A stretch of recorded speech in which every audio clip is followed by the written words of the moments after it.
Assalamualaikum warahmatullahi wabarakatuh. Innal hamdalillah nahmaduhu wa nasta'inuhu wa nastahdihi wa nastaghfiruh wa na'udzu billahi min shururi anfusina wa min sayyiati a'malina. May yahdihillahu fala mudilla lahu wa may yudlilhu fala hadiya lahu. Wa nusalli wa nusallimu ala hadzal nabiyil karim Sayyidina Muhammad ibn Abdullah ibn Abdul Muttalib al-Qurashi wa ala alihi wa ashabihi wa man tabi'ahum bi ihsanin ila yaumiddin. Amma ba'du. Alhamdulillah, kita bersyukur pada Allah Ta'ala pada hari ini sebelum kita menyambut Aidil Adha esok. Hari ini adalah hari untuk kita disuruh oleh Allah dan juga menjadi sunnah Nabi SAW berpuasa pada hari ini. Salam ta'zir buat semua seluruh utara kerana semalam berlaku ribut. Allah Ta'ala bagi ujian bagi kita. Salam ta'zir terutama sekali rakyat di Parlimen Langkawi, lebih teruk daripada tempat-tempat lain. Tempat Perdana Menteri kita tu.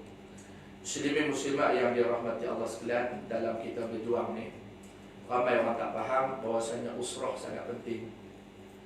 Saya sebut terus parti Islam Malaysia PAS ialah satu parti yang sangat utuh kerana ada usrah.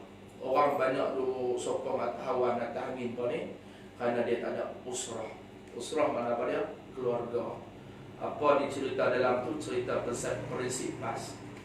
Al-Quran, hadis, ijma' qiyah, tak lari daripada tu. Maka tidak ada parti dalam Malaysia yang lebih sempurna sebagaimana prinsip yang dibawa oleh perjuangan PAS. Sebab orang yang pergi usrah, walaupun dia bukan ustaz, dia takkan tinggal perjuangan PAS. Saya semak dengan satu orang di Pekalap Hulu Perak. Dia kata bukan hang punya 2 buku adik-beradik hang ambil calon amanah. Saya kata keluarga saya ada yang amanah, ada yang makan Menteri Besar Perak pada. Tapi saya tak lari sebab saya nak keep usrah Kawasan Baling di bawah dia ulama.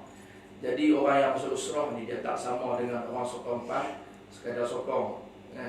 Sebab tu orang sokong ni dia sokong atas angin, saat dia sokong yang dia sokong ni.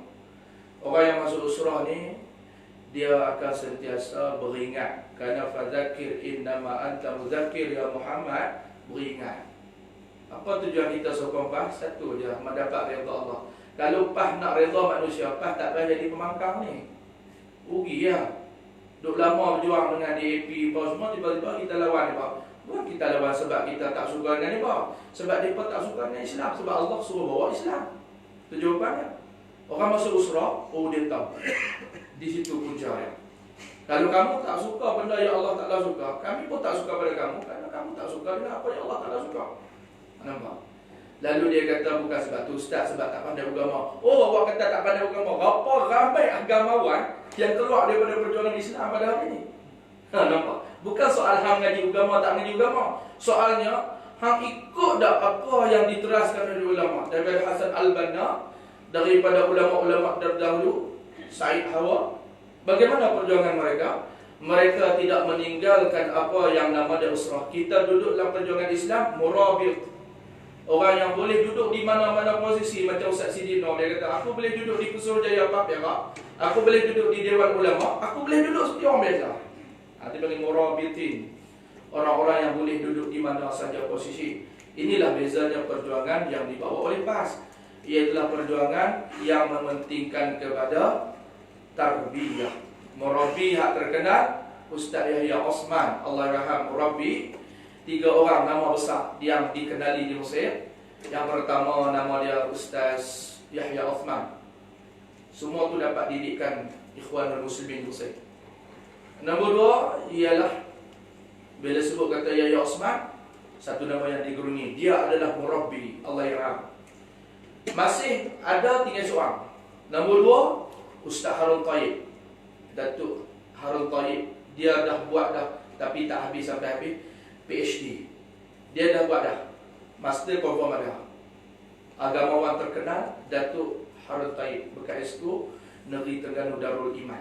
Nombor 3 masih ada. Nama sangat digerungi di Mesir, mendapat didikan tarbiyah yang sempurna dan memiliki master sarjana di dalam bidang siasat politik. Apa dia?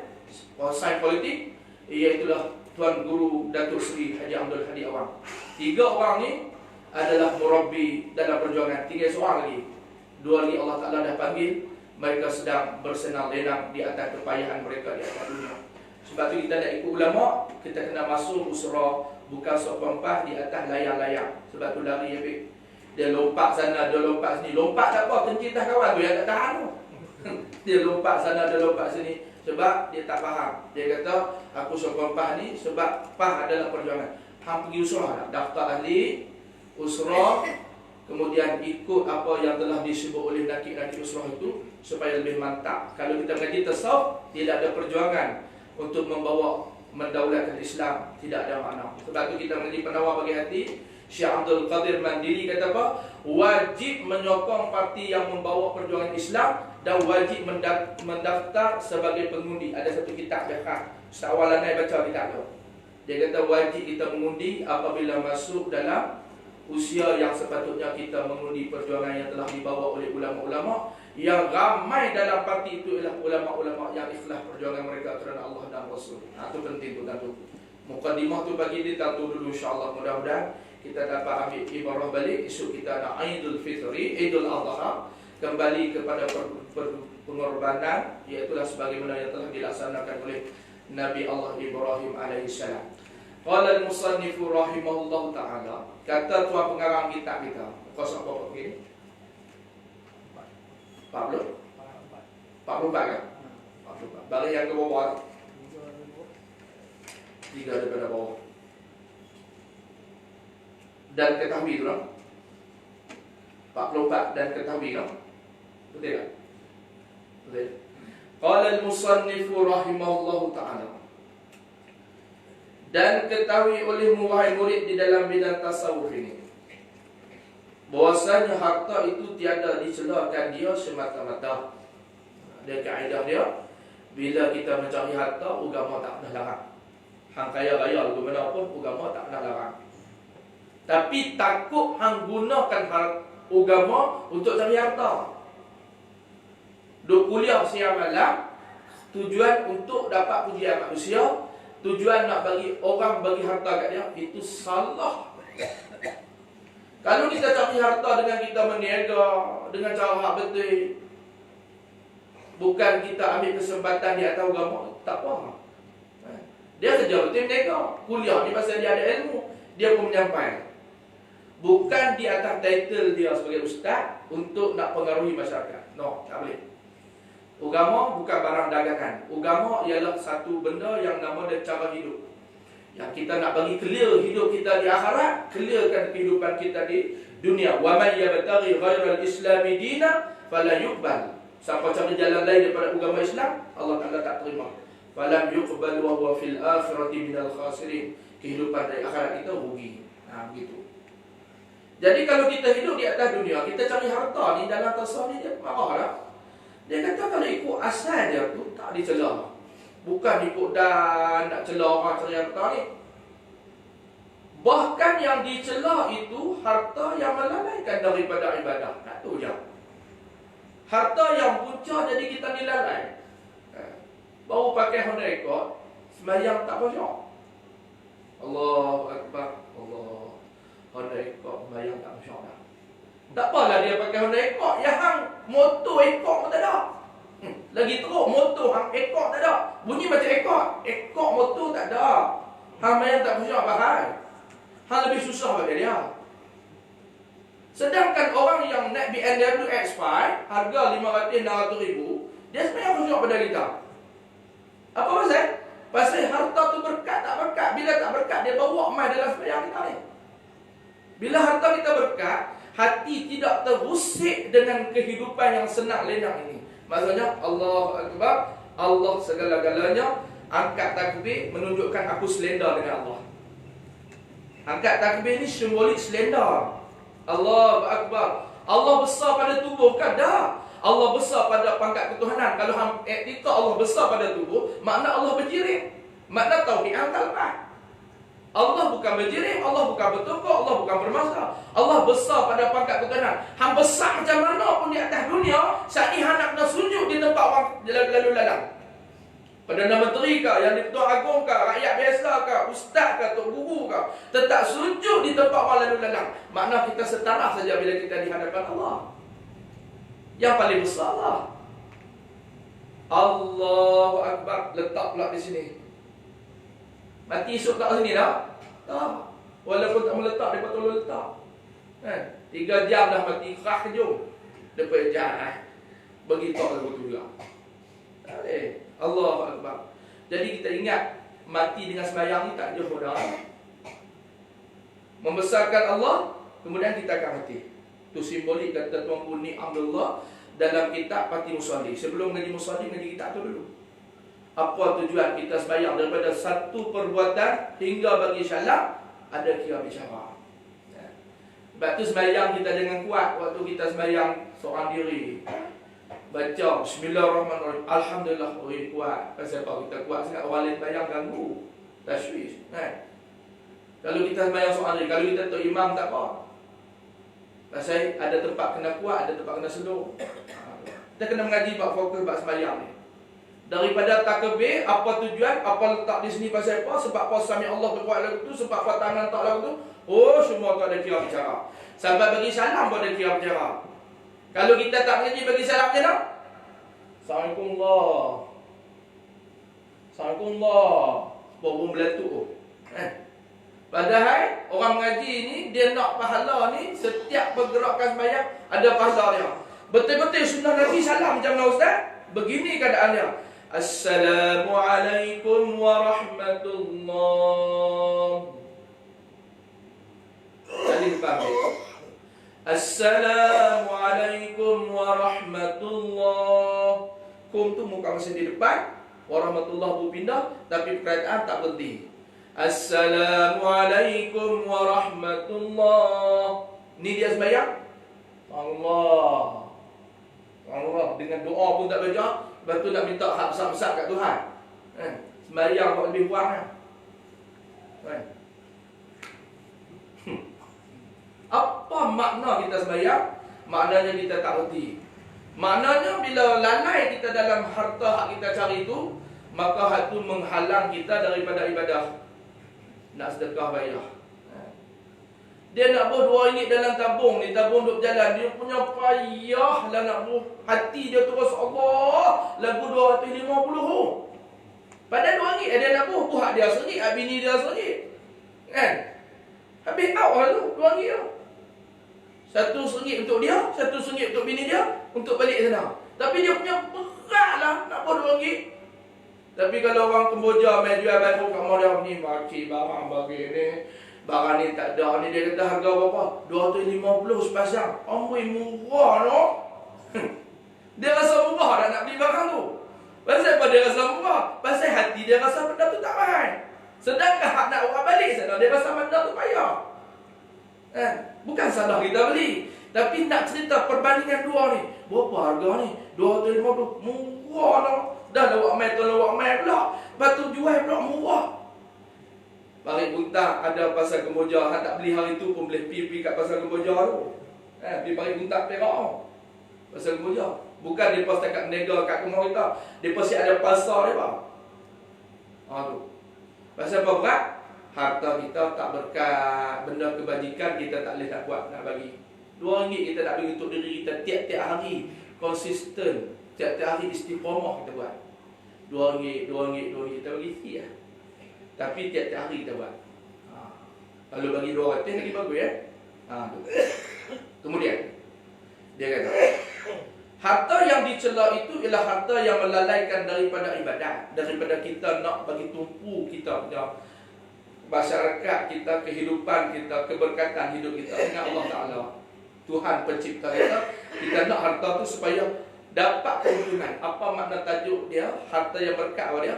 Harta yang kita boleh bagi orang lain kongsi dengan kita. Kita dapat harta tu orang lain boleh tumpah kongsi. Itu berkat harta itu. Tapi kalau kita harta banyak orang tak boleh nak kongsi, itu bukan berkat, itu berkarat namanya. Dia duduk genggam, mati. Yang pasti pusaka. Yang pasti pusaka. Hak kita duduk genggam tu, kita akan boleh buat bismo. Hak kata hebat di atas dunia ni tinggal. Sebab tu jangan kira, terutama sekali dalam beri makan. Beri makan, nak bagi sedekah raya, kita bagi makan. Kalau orang kaya, saya dah bagi tahu ketua dah. Saya beritahu kat mak saya, jangan duk sebut pasal hak chair kita buat kebajikan tu. Bukan tak boleh sebut tu pasal kita tak suka dengan kebajikan. Tak boleh sebut tu kalau kita tak boleh buat. Kalau kita boleh buat, tak apa. Chair saya beli satu tanah. Chair ni orang beli bagi bukan kerusi. Chair ni Tok Wan lah. Tadi dia kata chair kerusi pula dah. Chair ni Tok Wan. Hak belah ayah dia panggil Tok Wan. Hak belah mak dia panggil chair. Orang lorak beli ni. Jadi, dia beli tanah, dia wakaf untuk kubur. Banyak dia wakaf. Hak dia kongsi dengan orang ramai pun ada. Hak dia buat peribadi dia seorang pun ada. Mak kita, dia suka cerita lah pasal tanah ayah dia. Saya kata pada mak, saya kata, kita tak usah duk bangga dengan wakaf mak ayah kita. Kita kena bangga apa hak kita ada. Apa hak kita wakaf. Kadang-kadang mak kita dengar, oh betul tak? Betul Pasal kita nak balik dengan amalan kita. Sayyidina Ali kata pada, jangan duk risau pasal orang, risau pasal kita. Yang ditanya amalan kita, bukan amalan dia. Nampak tak? Tapi kita cakap dengan mak nada lembut lah. Janganlah kita duk mak kita. Tak kena juga ustaz tu. Kita cakap dengan mak duk kasar apa. Cakap mak, kita tak payah duk sebut pasal hak dia. Pasal dia dah buat untuk dia, kita. Kita berbangga dengan harta nenek, pusaka harta nenek moyang kita. Tapi kita tak buat. Satu kerugian. Dalam Pulau Pinang, tanah wakaf hari ini, isu sekarang ni, dalam Pulau Pinang hari ini, nak beli tanah wakaf tu susah. Lalu dikutip duit pada masjid-masjid ni untuk beli tanah wakaf. Benda tu bagi? Benda tu kena sokong. Pasal kita ceramah pumpang-pumpang, tak boleh beli pun tanah untuk diwakafkan. Nampak tak situ? Isu Pulau Pinang dia tak sama dengan Kedah. Kita duk ceramah pumpang-pumpang, berapa ramai orang Islam hak boleh beli tanah wakaf, nak wakaf. Ni, tanah belakang ni patut ada satu orang yang volunteer, yang bukan ceramah pumpang-pumpang, senyap je, tapi masuk Icon Bank. Berapa nama Icon Bank surau ni? Nampak? Dia nak lagu tu. Saya kata, chair saya, dia wakaf untuk dia. Pasal dia faham. Tanah kubur ni, tak usah duk risau, hari-hari ada orang mati. Buka sekolah belum tentu orang nak ngaji. Hang buka sekolah, hang nak ngaji. Kalau hang main ngaji dengan hang bodoh-bodoh buat apa? Bila nak dia hidup? Sebab tu dihantar orang hang bodoh-bodoh, tak alim mana. Lelawan kita lagi pula dah. Saya mengaji dengan ustaz lain dah kutuk. Dia pula dia bagi petua dia pula dah. Hang nak ngaji dengan aku kan nak ngaji dengan ustaz tu, kalau nak ngaji ustaz tu hang ngaji dengan dia. Kita buka usaha. Tapi dia buka tanda kubur, hari-hari ada orang mati. Hari-hari dapat pahala kalau ada orang mati. Kalau 11 kali kau dah pahala dah. Petua untuk orang susah tak ada duit, beli kasut bos slipper tu kat masjid. Awak Ustaz, hari-hari ada orang berak, ada orang kencing. Ada orang berak, ada orang kencing. Tengok kat masjid. Bila orang tanya Nabi mana? Nabi berak. Pakai kasut kita. Tu. Harta hak kita ada ni, itu nama dia harta yang berkah. Mana boleh buat ibadat, boleh bertemu dengan Allah. Kita bertemu dengan Allah, kita nak amalan kita sendiri, tak mau duk tumpah orang. Orang tu belum tentu. Tapi kalau dia tolong kita, alhamdulillah. Sebab tu nama alam barzakh, alam persimpanan sementara. Anak cucu boleh berdoa pada Allah, ya Allah, ampunkanlah dia, ampunkanlah dia. Tapi bila dia mati, dia yang menyesal, dia tak kuat. Jadi hak di atas dunia ni kita cuma tumpang, bantu je. Hak nak bawa tu, hak kita sendiri. Sebab tu jangan kita lalai dengan harta benda kita, menyebabkan kita tak boleh buat ibadat. Itu tujuannya. Ya ayyuhallazina amanu la tulhikum amwalukum wala auladukum an dzikrillah. Al-Munafiqun. Apa maksud dia? Jangan jadikan harta melalaikan kita daripada ingat Allah. Tu. Ibadat kepada Allah. Yang kedua, anak bina. Dia dulu, mak pak dia bela dia, besar dah, beri mengaji apa semua. Dia dapat anak elok, bagus. Tapi dia duk pipiak mak dia jaga cucu ni. Kalau mak dia suka, tak apa. Tapi kalau suka sekalipun, hang kena tanya mak tak mau tunggu buat ibadat ke mak? Tanya kau. Ni dia dulu mak dia Sarah dia beli macam-macam susu. Hak cucu pun mak nak kena beli pula. Ni anak hang minum yang apa? Yang susu apa? Free Solex. Boy, mak dia tersilap beli kunci. Bunyi Solex dia kata. Friso. Kan? Friso. Tapi kita nak anak kita minum sama dengan anak Cina. Anak Cina minum atas pada Friso lagi. Harga sekotak 150. Pasal kita beli hak lebih mahal, pasal kita tu tak ada nak minum hak tu. Kita minum hak lain. Mak 3 tahun, mak kita boleh minum kopi dah. Tu yang kulit tak apa nak cerah. Muka macam kopi Ustaz. Hak kawan tu lagi teruk Nescafe. Lagi gelap daripada kita. Tu kita pakai sokok hitam pun nampak cerah kulit. Kita bagi anak kita minuman yang baik, kita suruh mak kita jaga. Hulaklah sikit bang. Jangan berkira sangat dengan mak ayah ni. Berkira apa sangat. Rezeki kita bertambahkan kita duk kira dengan mak ayah ni. Kita minta tolong dia jaga. Kita pergi kerja lagi bini. Lepas tu kita beritahu kat dia, mak, saya bagi mak jaga ni bukan saya nak suruh mak jaga, tapi sebab mak minta. Tapi mak jangan duk tumpu pada anak. Kalau mak nak juga, saya bagi bulanan duit kat mak ni bukan sebab mak jaga. Nak balas dengan jasa mak bela saya itu, dengan saya tak padan. Setitik susu pun saya tak boleh nak balas kat mak. Tapi saya bagi sekadar saya mampu, sebab daripada bagi orang lain jaga, baik saya bagi mak jaga, tu pun atas permintaan mak. Ni dia duk biar mak dia jaga anak dia dengan susu, tak beli, dengan pamper tak beli. Orang tua ni duk gagau cari pamper dah malah ambil pamper orang tua apa. Pamper hak buasi tu. Ni selalu punya anak-anak kita ni sampai merungsingkan kita nak buat ibadat. Patutnya dia ambil mak dia, buat naik kereta pergi mengaji tok guru mana-mana, buat pergi mana-mana tempat pengajian, buat pergi tempat ibadat. Mak, jom kita pergi Masjid Kristal Terengganu. Mak naik kereta mewah tu, bawa anak mak kita. Ini syurga kita. Kenapa kita biarkan mak kita umur usia emas tak boleh buat amal ibadat lagi? Dulu dia muda kerja, lepas tu kena jaga anak kita lagi. Nampak kecelaruan di mana?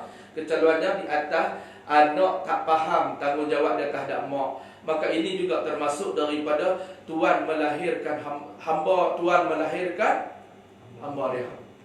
Nampak kecil ya benda ni. Jangan sekali-kali membebankan kehidupan mak ayah kita sampai tak boleh buat ibadat. Tu yang tak ramai masjid tu. Sebab apa? Duduk jaga cucu mak. Dulu jaga pak, jaga cucu lah. Lepas tu dengan menantu-menantu pun jaga. Tukar punya anak ni. Jadi ibadat kita jadi terlalai disebabkan benda-benda ni. Jadi kita kena tengok benda tu. Buka minda masyarakat, jangan bebankan mak ayah kita yang telah usia dewasa, warga mak, ataupun mak ayah kita masih muda sekalipun. Jangan sekali-kali membebankan kehidupan mereka. Sebab mereka nak tumpu, nak balik ke alam akhirat yang jauh lebih hebat kehidupan daripada alam dunia. Pahala nak kena banyak. Gitu. Adapun harta yang menolong atas ibadat, maka iaitu dipuji. Kalau harta tu boleh bawa kita pergi pada tumpu ibadat kita, fokus dengan kehidupan kita. Allah ciptakan kita ni semua sekali jin dengan manusia liya'budun. Wa ma khalaqtul jinna wal insa illa liya'budun. Tidak aku ciptakan jin manusia kecuali satu matlamat buat ibadat. Begitu. Yang tu tak apa. Harta kita makin lama makin bagi. Sayyidina Uthman Ibn Affan, dia bukan setakat beli telaga di Madinah, dia tanam pula pokok kurma. Itu harta yang dipuji. Abu Bakar As-Siddiq menginfakkan seluruh harta kekayaannya sebelum hijrah dengan Nabi SAW. Itu dipuji. Qarun tak dipuji. Qarun ni harta dia sangat banyak. Sampai 400 ekor unta nak kena bawa kunci dia. Banyak. Kita kunci kereta tu pun semayang tak pocok dah. Kereta pun kancing tak 4 kali tak bunyi. Dia 400 ekor unta bawa kunci dia. Tapi harta dia tak dipuji. Allah Ta'ala bagi gambaran tu macam tu. Sa'labah tak dipuji walaupun kaya-kaya. Dia sampai melimpah kambing ternakan dia keluar pada Madinah. Dia punya kaya-kaya. Kita kambing 2 ekor tu pun tak boleh main surau buat payah. Bela apa ni? Bela anak ada kambing. Berapa? Banyak, 2 ekor. Supaya kita sembang orang susah. Ni berapa harga ni kereta ni? Kereta ni tak mahal, 500 ya. 500 apa? 500 ribu. Allah, 500 ribu kat 500 ringgit. Motor ES5 pun tak beli 500 ringgit. Ni kereta. Jadi cerita dia apa dia? Dipuji. Korun sampai hari ni orang dah sebut. Harta korun, harta korun, harta korun. Tapi jangan buat pertandingan mencari harta korun di Malaysia. Hentikan. Sebab konti Ustaz bid'ah. Dah, bukan masalah bid'ah. Sebab korun duduk di Mesir. Buat cari harta korun di Malaysia memang tak jumpa. Kena buat ni mencari harta Pak Harun. Mereka jumpa. Pak Harun Bukit Minyak ada. Pak Harun Sungai Dua. Tu mencari harta Pak Harun ada. Ham nak buat mencari harta korun di Mesir. Korun tu dia duduk di Mesir. Tu cerita lain. Jadi dia kata ada pun harta yang menolong atas ibadat, maka iaitu dipuji. Harta yang boleh buat ni dekat korban, kita buat korban seorang sikit, tak boleh buat banyak, buat sikit. Tak boleh buat langsung, tolong. Macam tu. Tapi kalau ada harta buat. Pasal masing-masing akan ada kenderaan balik esok bangkit pada kubur. Terus ada binatang korban tu. Banyak mana kita buat korban, banyak tu lah akan ada hasil. Hak paling afdal sekali pada ustaz, unta. Apa unta tu? Kita seorang, kita buat seekor unta. Itu dipanggil apa dia? Sunat muakkadah aini nama dia. Sunat muakkadah aini. Apa maksud dia? Sunat yang sangat ditutup atas diri kita sebab kita mampu. Saya kalau nak buat korban, insya-Allah seekor unta harga 8,000. Tu. Harga 14,000. Arab dia bagi dua perkataan, satu ibil, yang kedua jamal. Dia walaupun nama Arab ni kita panggil unta-unta, dia ada beza. Jamalun unta, jamali kawanku. Kawan saya nama Wak Jamali. Jadi jamali kawanku, jamalun tu unta. Tu. Jamal dengan ibil, jabal lebih mahal. Jadi afdalnya kita buat seorang diri kita seekor unta. Kurang afdal seekor lembu seorang kita. Inilah kalau kita mampu seekor lembu. Tapi lah jangan duk tanya harga 3,800, jangan duk tanya, dia tak akan bagi harga tu kan.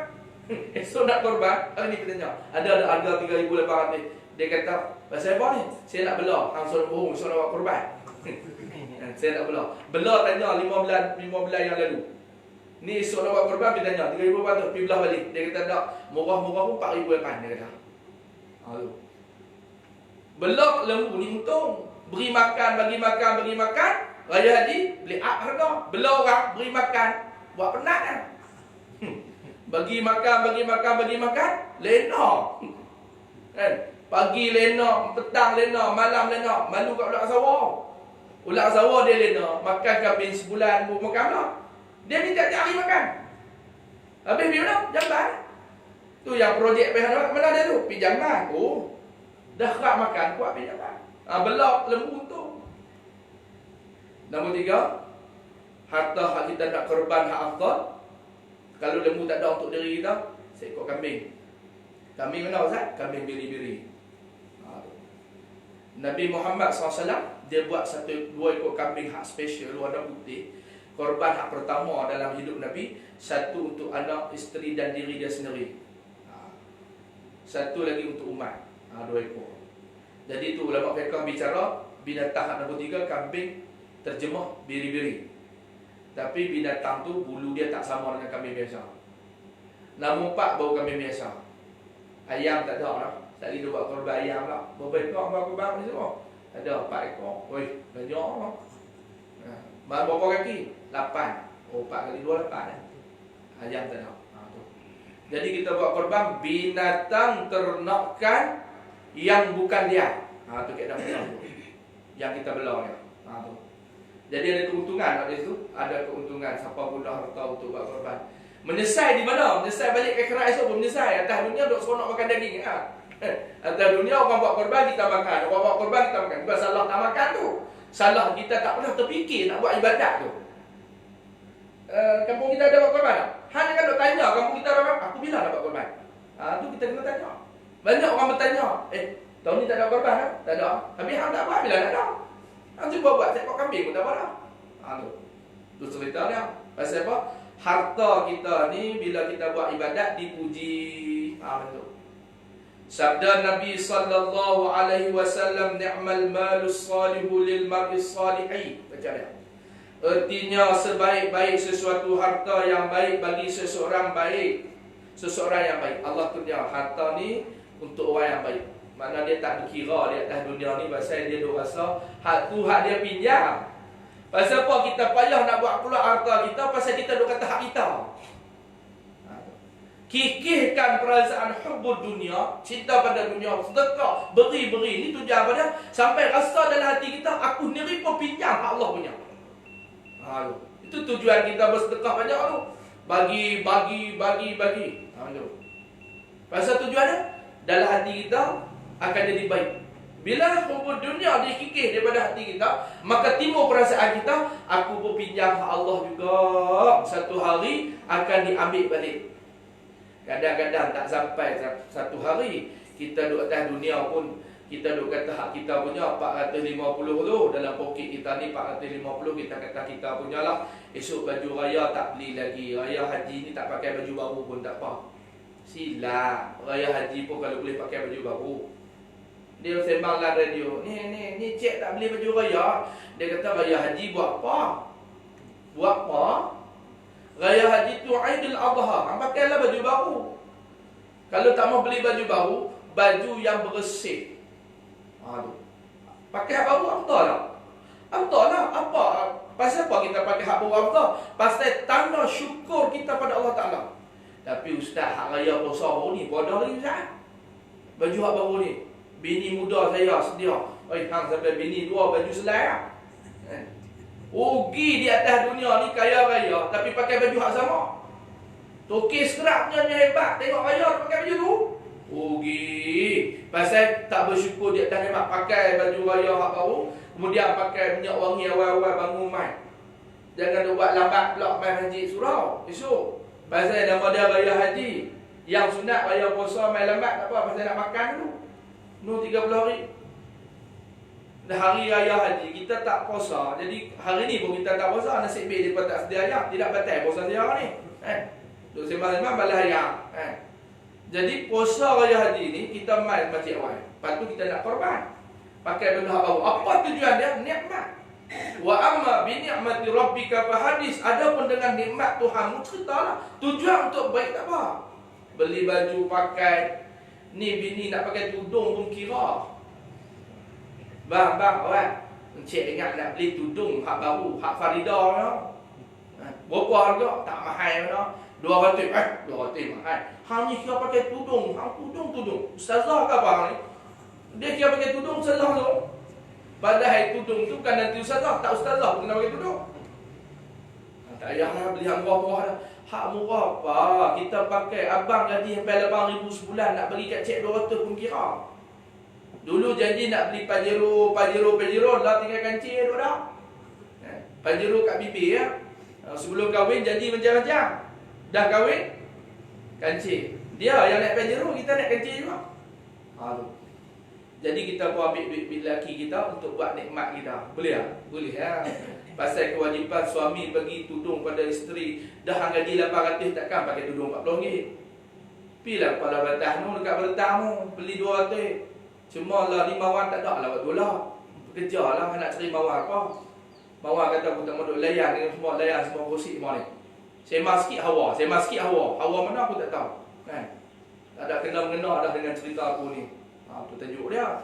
Jadi kita beli tudung ni. Kita beli nikmat ni. Nikmat yang baik, rezeki yang baik. Ni'mal malus salihu lil mar'is salihi. Artinya sebaik-baik sesuatu harta yang baik bagi seseorang yang baik. Allah Ta'ala begitu. Suami yang baik untuk isteri yang baik, isteri yang baik untuk suami yang baik. Allah Ta'ala begitu. Kita bagi tadi tepuk sahur. Kita tengok Allah segak betul. Apa dah? Perempuan pakai skirt apa semua. Tengok lelaki tu dia dengan bak pendek, perempuan dengan skirt pendek. Tengok sekali, dia tak ditengok banyak kali. Tapi kita pegang kaedah, tengok sekali, tak sengaja, tak berdosa. Tu yang 5 minit tengok. Dia tengok sekali. Lawa tak? Lawa. Tapi Allah Ta'ala bagi tahu, hak laki, hak luar pendek, bini pun tak apa, dia punya ni pun tak pendek. Jadi kalau kita tengok bini tu tak apa nak bagus, tengok laki dia balik. Tu. Sebab Allah Ta'ala dah janji, Nabi dah kata dah, Harta yang baik untuk orang yang baik, suami yang baik untuk isteri yang baik, isteri yang baik untuk suami yang baik. Tengok, patutlah dia pakai 2 minit, bini dia pakai 2 minit. Nasib baik bini tak telanjang, patut teruk pada tu lagi. Tu. Sebab tu nikmat di atas dunia ni yang paling indah sekali perempuan solehah. Tu. Isteri yang soleh, yang taat pada suami. Tu. Kan? Isteri hak soleh ni kalau dia tak mai ke surau masjid pun tak dia masalah. Pasal apa? Pasal dia kena dapat izin pada suami dia. Ni abang nak pergi dengar kuliah maghrib ni, hang duduk di rumah jaga anak dah. Baik abang, tak pergi. Salah tak? Tak salah. Abang, saya pun nak pergi juga abang. Takkan saya nak pergi masjid surau tadi. Kau abang mentang-mentang beli kereta EX5 baru. Bukan EX5, X5. EX5 tu motor Honda hak buruk. Dia kata EX5. Kereta X5 baru kira nak naik surau. Saya nak pergi juga. Bawa anak-anak pergi. Salah tak? Suami dia izin boleh pergi. Tapi kalau laki tak main masjid surau, itu dipanggil suami solihah. Pasal apa ustaz panggil suami solihah? Pasal nama laki, tubuh badan laki, perangai perempuan. Hak tak main masjid tu, kita kata abang suami solihah lah. Pasal abang kata perli apa? Betul lah. Orang laki kena pergi masjid surau. Yang abang maghrib tak cari tempat sujud. Duk lena, duk makan di kedai kopi lagi. Tu solihah tu. Tu cerita dia. Jadi ni'mal malus salih, sebaik-baik harta yang baik untuk orang yang baik. Kemudian, tetapi tiada sayugia, tiada semestinya, tak perlulah semestinya membanyak akan dia harta. Ni pada dalam tasawuf lah cerita dia ni. Tengok orang-orang jadi agamawan, mufti apa semua, dia naik kereta hebat-hebat semua. Sedangkan Tok Guru, Tok Sesor ni naik kereta biasa-biasa. Jadi salah tak?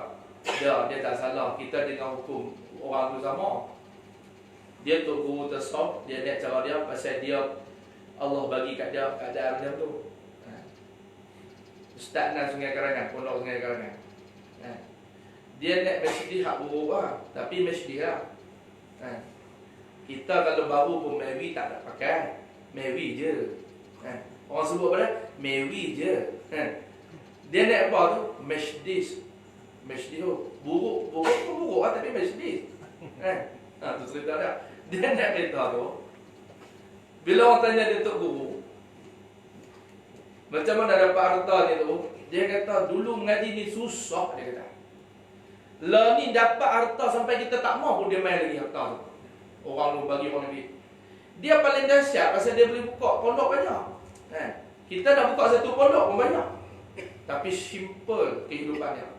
Tengok cara pakai baju dia, kewajinan. Dia jalan dia. Tu kata Tok Guru. Dalam hati dia tidak rasa duk nak hak orang langsung. Bila kita tak mau kepada hak orang, tu yang dia main tu. Pasal apa yang kita harta tak main? Pasal kita duk nak orang. Duk nak makan nak orang.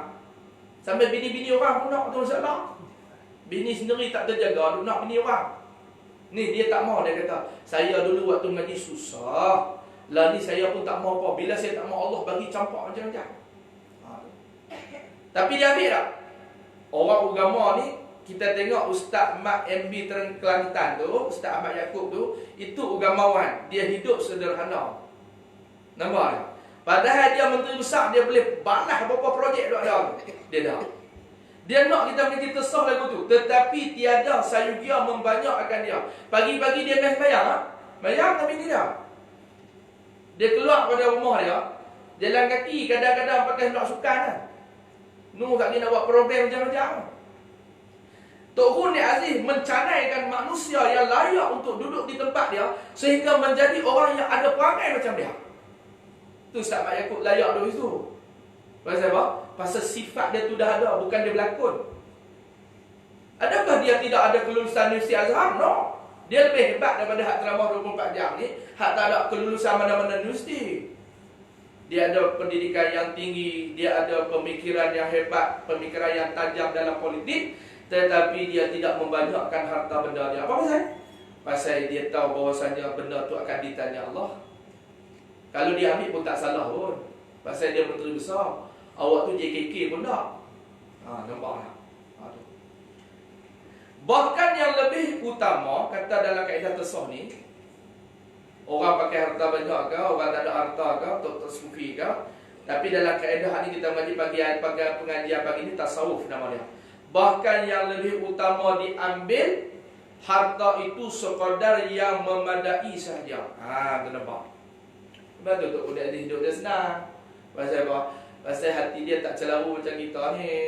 Dia hidup dia beramal dengan keadaan hati yang dipanggil zuhud, memadai dengan apa yang ada. Berhenti satu tempat tengok orang kereta rosak, satu India kereta rosak. Dia turun daripada kereta dia kata silakan tuan naik kereta. Apa dia? Pergi panggil pomen. Panggil pomen. Pomen bermain, settle kereta dia. Esok dia tanya, siapa dia tu, orang tua tu bagi saya naik kereta dia. Kereta Mercedes hebat tu kenapa bagi saya naik? Itu Menteri Besar Kelantan. Orang tak kenal dia lagi. Mula-mula. Satu hari naik kereta dia, kenderaan dia, kereta orang rosak di jalan. Dia kata kat driver dia, bawa saya balik ke rumah saya pergi ambil dia pula. Bawa pergi dia balik rumah dia, panggil pomen repair kereta dia. Saya bayar semua. Nampak? Kawan ni pun naik-naik, bila main kali kedua, bila hantar balik tunggu saat ni, saya mau hantar ni orang belakang sana. Hantar, bila batal balik, ini bukan kereta Menteri Besar ke? Kereta Menteri Besar? Nampak tak? Nampak tak? Apa yang dia nak beritahu kat kita? Dia nak beritahu itulah sifat semula jadi yang kita nak terak dalam hati kita masing-masing. Apa dia? Bila kita tidak menjadi manusia yang tamak, maka kita ambil sekadar yang memadai sahaja. Jadi bukalah 24 jam SPRM ke, BPR ke, apa ke, main cek. Kalau saya ada rasuah, silakan. Kalau anak saya berlaku zalim, pasal anak saya buat salah, walaupun saya menteri besar, anak saya buat salah, kalau dia salah, hukum dia. Kalau dia tak salah, dia akan bawa balik. Silakan, tak ada masalah. Sebab tu orang yang jujur, orang yang ambil harta dengan sekadar, dia tak risau. Yang masalah kita ada masalah. Sebab tu kita ada masalah. Kalau aku tak masukkan, aku pun ada masalah juga. Itu kita pergi dulu dia. Jadi semua kalau kita pasal apa? Pasal kita tu bermasalah. Tu. Kerana doa Nabi sallallahu alaihi wasallam. Ini doa Nabi Muhammad. Kalau doa Nabi dia apa? Tambah sikit dalam tu. Doa Nabi dia macam mana? Allahumma, ya Allah, jangan kau jadikan harta boleh mengenyangkan orang lain, sedangkan dikubur aku ditanya. Ya Allah, jangan kau jadikan hartaku ni boleh mengenyangkan orang lain, sedangkan dikubur aku ditanya. Itu doa Nabi Allah Daud AS. Kita tak mau harta kita banyak, orang lain makan ke darah, kita dikubur kena jawab. Kita tinggal kereta hebat di atas dunia, kita mati, Allah tanya-tanya, ni kereta ni pasal apa hang duk buat, cara tak betul apa semua. Kalau kita nak tinggal rezeki hak berkat, kita mati, bini kita bukan lain, tapi kereta tu pakai oleh lelaki yang baik, lebih baik daripada kita. Dulu kita main masjid sekali-sekala, dia tiap-tiap malam kan, dia penceramah bebas. Dia main tiap-tiap malam pakai kereta masjid kita. Tu yang ustaz dah bagi 2-3 kan. Kita bagi doa ni, bini dia baca, boleh kat ni. Kat ustaz baru. Punya ustaz bagi doa, boleh ke dia semua kan. Itu doa Nabi Daud. Ya Allah, jangan kau jadikan harta ni mengenyangkan orang lain, sedangkan aku dikubur kena jawab. Adapun doa Nabi Muhammad sallallahu alaihi wasallam, Nabi Muhammad kata dalam doa dia, Allahumma ja'al rizqa ali Muhammadin fid dunya kafafa. Apa maksudnya? Artinya, hai Allah, jadikan olehmu ya Allah akan rezeki keluarga Muhammad ni barang yang tiada ada ia berlebih daripada yang memadai. Kurang pun tak, lebih sangat pun tak mau. Itu doa Nabi kita. Pasal apa? No, hidup di sana dia lebih hebat lagi. Nabi Adam turun ke dunia hampir 40-50 hari muntah tengok dunia ni busuk. Kawan nak bisa duduk dalam syurga, makan dalam syurga ni bukan kena order, niat. Ingat hari ni nak makan kurma, maju awak. Berniat lagi sampai. Dia turun di atas dunia, dia cuba niat. Awak tak sampai-sampai. Duk niat tak sampai. Supaya kita lah, rotan canai. Duk niat tak sampai. Pasal dunia ni, niat tak sampai. Syurga, niat tak sampai. Baru terlintas sampai dah. Kadang-kadang, saya tak order kau ni, silakan. Tak order, silakan. Nikmat syurga sampai tahap tu. Dia mai di atas dunia, dah lah susah nak kena cari. Kemudian, dunia ni busuk. Satu batu dalam surga lebih mahal daripada segala isi dunia dan dunia ni sendiri. Batu-batu lawa-lawa dalam surga ni Nabi Adam tengok batu dunia, Allah, komat. Tapi ahli dunia dia nampak tu hebat, ahli surga dia tak nampak. Jadi atas dunia ni berpada-pada lah. Nabi kata, ya Allah, kalimah belakang dia kata apa? Kafafa. Rezeki ahli Muhammad ni dalam dunia ni berpada-pada. Sebab tu Nabi Muhammad dia kata anda miskin, dia kata anda fakir. Miskin dengan fakir ni mana tahu lagi? Fakir tu. Miskin ni ada tapi taklah banyak. Boleh kan? Lalu kalau papa kes pagi makan pagi, kes petang belum tentu boleh. Kes pagi makan petang tak tahu lagi ada. Tapi kalau miskin, dia ada padan. Jadi bila Nabi minta lagu tu, kita pun suka. Pasal apa? Pasal Nabi negeri dia kata ada miskin. Aku miskin wa ahabbul masakin, dan saya cinta dengan orang-orang miskin. Bukan orang kaya tak masuk syurga. Ni hak kaya tak masuk syurga. Kalau tak tahu nak. Hang miskin pun tak main-main subuh buat apa? Sampai bini hang bagi tahu ni, dia baca Yasin tu ya. Hang dengan harta dunia tak ada atas dunia. Dia pergi kat telinga hang baca Yasin. Tu tak bakit-bakit. Bismillahirrahmanirrahim. Pukul 8.30 tak mau subuh. Yasin wal Quranil Hakim. Aku mati dah lah. Berlakon dah lah. Dia hang kata kat bini hang berlakon. Lalu bini hang pun ubah teknik baru. Pergi kat telinga hang sebut La ilaha illallah. Dan dah bangkit bibit sembahyang. Hang susah di atas dunia, tapi hati hang tak ingat ke Tuhan. Lebih baik aku kaya ingat ke Tuhan. Tapi nak cerita apa dia? Nabi kata ana miskin wa ahabbul masakin. Banyak ahli syurga tu di kalangan orang miskin. Ramai tak miskin? Sayyidina Ali antara dia yang miskin. Sayyidina Ali ni orang miskin, dia bukan kaya raya. Lagi Bilal bin Rabah orang miskin. Dia punya tahap Bilal bin Rabah ni hamba. Tapi Sayyidina Abu Bakar As-Siddiq kata apa? Iman Bilal bin Rabah lebih mahal daripada harta yang aku ada. Dia orang kaya. Dia kata iman Bilal bin Rabah ni lebih kaya daripada harta yang aku ada ni. Iman dia lebih mahal lagi. Orang kaya raya boleh kata lagu tu. Dahsyatlah satu orang tu. Sebab tu dia membebaskan Bilal bin Rabah. Dia tanya berapa harga? Dia kata tuan hamba Bilal ni, dia kata aku duk jual 200 tak jalan, dia kata. Mai tahang ni 20 pun jalan pun. Tapi hang bodoh, dia kata. Patut bagi saja pun tak mau bila ni. Dia kata nak tengok siapa bodoh, aku ke hang bodoh. Aku ni orang kaya raya. Hang jalan 200, hang lega 200 dah, hang jual kat aku 20. Hang jual aku 20. Patutnya aku orang kaya bukan 200. Hang mau duk jual 20,000 kat aku. 20,000 pun tak ada kesan. Pasal aku kaya dan raya. Kalau setakat kaya saja tak apa. Kaya dan raya. Maksudnya harta aku aku sendiri pun tak nak kira. Hang nak minta 20 ya. Punya bodoh lah. Tapi dah perjanjian punya pasal 20. Nasib baik aku tak turun sampai 2. Lagi pun tak tanya siapa bodoh. Hang lah bodoh. Hang jual kat orang kaya dengan harga berapa? Hang jual di 24 kat orang susah, dia kata mahal.